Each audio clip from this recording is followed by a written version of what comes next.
Bonjour, donc aujourd'hui on se retrouve pour la vidéo Strat What If concernant la bataille de Scarif. Si vous n'avez pas vu mon rapport, la vidéo qui parle du coup de la bataille de Scarif, allez la voir avant, le lien est dans la description.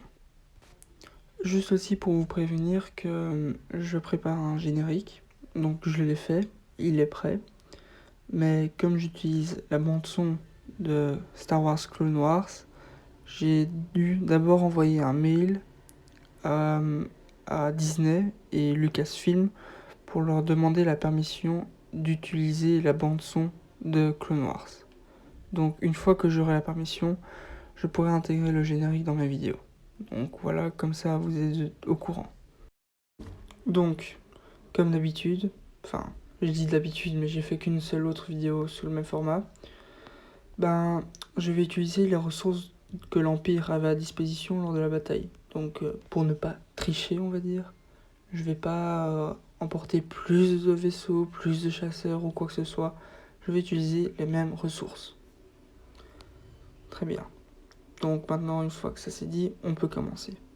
L'Empire avait donc 2 destroyers stellaires de classe impériale à disposition dans l'orbite de Scarif, en plus de la porte d'entrée qui contient plusieurs hangars à chasseurs TI. Bon, donc maintenant, il y a la flotte rebelle qui sort de l'hyperespace pour venir en aide à Rogue One qui est présent sur la planète. Pour ne pas pénaliser les rebelles et m'avantager, on va dire que les chasseurs rebelles ont donc eu le temps de se déployer et se regrouper en escadron bleu et escadron rouge, et que l'escadron bleu a eu le temps de se déployer sur la planète pour venir en aide à Rogue One, et ont donc réussi à passer le bouclier de protection. Bien sûr, cela me désavantage un peu, parce que j'aurais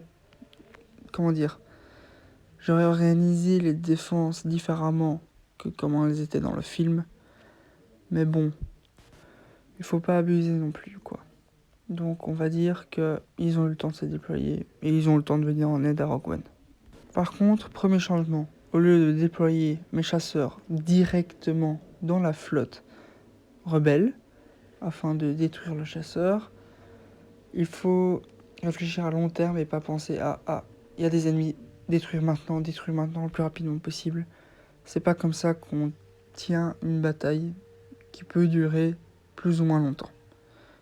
Donc, moi, je ferai les choses différemment. Je formerai tout simplement une barrière de protection. En effet, les destroyers stellaires sont vraiment solides face aux autres vaisseaux. Ils peuvent se tenir, ils peuvent les détruire, mais ils sont vulnérables aux chasseurs qui sont des cibles rapides et, très petites. Donc, pour ce faire, il faut les protéger des chasseurs, avec ces chasseurs. Donc, en gardant les chasseurs en retrait comme ça, dans une ligne bien droite, on empêchera les rebelles d'envoyer les bombardiers sur les destroyers stellaires. Et ce qui empêcherait du coup la scène du destroyer stellaire neutralisé qui ampute l'autre destroyer stellaire de son pont. Une fois que c'est fait, j'engagerai la flotte rebelle. Peut-être qu'elle aurait déjà perdu des chasseurs en tentant d'attaquer les destroyers, peut-être pas, mais en tout cas, je coincerai la flotte rebelle entre les 2 destroyers stellaires, qui ont, rappelons-le, une très grande puissance de frappe. Ensuite, je détruirai tout simplement les vaisseaux rebelles qui sont coincés entre les 2. Bon, forcément, il y a des risques. Par exemple, perdre un destroyer stellaire. Parce que bon, les rebelles vont pas juste rester assis là, en train de se dire « Tiens, je me fais tirer dessus. Bon, on va rester là et attendre que ça passe. » Ils vont réagir et tenter de les détruire. Peut-être avec le chasseur, peut-être avec les vaisseaux, je ne sais pas. Je risque même de perdre les 2 destroyers stellaires. Mais bon, ce ne serait pas grave, vu que j'aurais détruit des vaisseaux rebelles. Forcément. Sincèrement, je ne pourrais pas dire combien comme ça. Peut-être que j'en détruirais 2. Peut-être que j'en détruirais 5. Donc, pas possible de dire comme ça un nombre. Mais en tout cas, 5 c'est un minimum, quoi. je vais pas être trop assuré de moi, mais dans ce qu'on a pu voir dans les films, dans les séries, dans tout ce qu'on veut, 5 est un minimum. Maintenant, la flotte rebelle, disons débarrassée des destroyers stellaires et des chasseurs, est là en train d'attendre les plans qui pourraient éventuellement passer s'ils ont réussi à détruire le bouclier. Après tout, c'est possible, personne n'est invincible.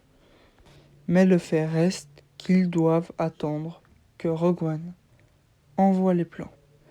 Et pendant ce temps-là, bien sûr, il y a les renforts qui arrivent, vu que l'Empire a été prévenu, comme dans la bataille qui s'est réellement passée.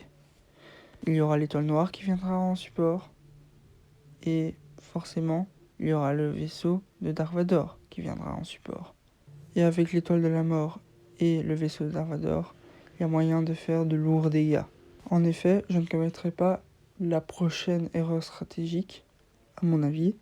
Au lieu de tirer sur Scarif, qui est de toute façon déjà envahi, pourquoi pas tirer sur la flotte rebelle avec l'étoile de la mort. Ça provoquerait bien plus de dégâts et ça empêcherait de recevoir les plans de l'étoile de la mort.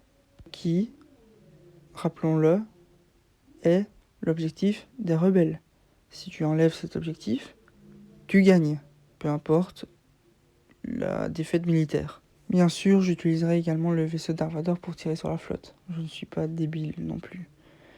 Mais c'est juste que, avec ces deux éléments-là, tu es sûr que les rebelles n'auront pas la victoire. Après, on pourrait me dire, oui, mais s'ils ont de toute façon la victoire, l'Empire, avec l'étoile de la mort qui tire sur les vaisseaux et Dark Vador, à quoi ça sert de former une attaque agressive avec les deux destroyers stellaires? Je comprends le point de vue, mais malheureusement, c'est faux. En effet, les deux destroyers stellaires détruisent un maximum de la flotte rebelle, tout simplement pour faciliter la tâche à l'étoile de la mort et Dark Vador. En effet, s'il reste moins de vaisseaux, ils les détruisent plus rapidement, et ce qui diminue fortement les chances que les rebelles puissent fuir avec les plans. Il suffit d'un vaisseau finalement pour que les rebelles gagnent. Et ce vaisseau n'aura pas l'occasion de survivre avec ma stratégie. Je sais, c'est, prétentieux d'assumer ça, mais c'est vrai. Avec la stratégie que je viens d'émettre, il est impossible que les rebelles puissent gagner la bataille. Peut-être militairement, que le coût des unités impériales détruites dépasse celui des coûts des rebelles, mais stratégiquement, ils remportent la victoire parce que les rebelles n'auront pas les moyens de détruire l'étoile de la mort. Et sur Yavin, la tournure des événements serait très très très différente. Je sais que ça peut paraître ridicule dans cette vidéo, mais en plus, l'Empire garderait sa planète intacte, ce qui arrive, avec toutes les données, tous les plans encore intacts, ce qui n'est pas le cas à la fin de Rogue One. Et soyons honnêtes, Scarif est quand même une très très belle planète. Donc voilà qui conclut ma vidéo de Stratwatif, donc l'épisode 2, la bataille de Scarif. J'espère que vous avez apprécié et qu'elle n'était pas trop longue ni trop ennuyeuse. Je sais qu'il n'y a pas beaucoup de spectateurs pour l'instant, et probable qu'il n'y aura pas beaucoup de spectateurs pour beaucoup de temps. Mais si vous voulez, répondez dans les commentaires comme d'habitude. Et au revoir, à la prochaine.